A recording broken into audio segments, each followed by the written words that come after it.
For Donald Trump, speaking to the World Economic Forum by video link, his get it done list for global business and government leaders was lengthy, forceful, say you can always become a state, and more than a few times aimed at Canada.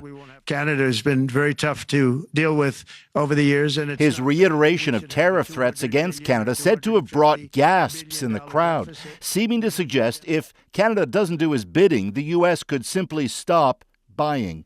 We don't need them to make our cars, and they make a lot of them. We don't need their lumber because we have our own forests, et cetera, et cetera. We don't need their oil and gas. We have more than anybody. In Ottawa, the Prime Minister, again, on tariffs. Our efforts are first and foremost to make sure that tariffs don't come on Canada. It would be bad for Canada, yes, but it would also be bad for American consumers. But Trump was just getting started, taking another shot at Canada and all NATO countries with a new demand to now massively step up spending on defense. I'm also going to ask all NATO nations to increase defense spending to 5% of GDP, which is what it should have been years ago. And on the threat of tariffs, that too was expanded. My message to every business in the world is very simple. Come make your product in America, and we will give you among the lowest taxes of any nation on earth. But if you don't make your product in America, which is your prerogative, then very simply you will have to pay a tariff.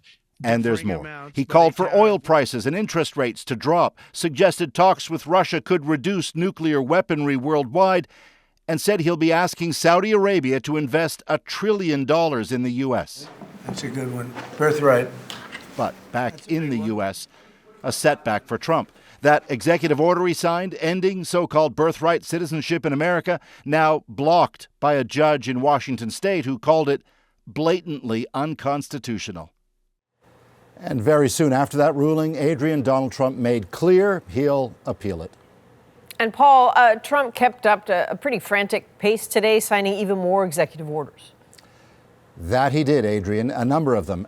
One of them of curious note, get this, it declassifies U.S. government documents regarding the assassinations of John F. Kennedy, Robert F. Kennedy, and Martin Luther King. As Trump put it after signing that executive order, everything will be revealed.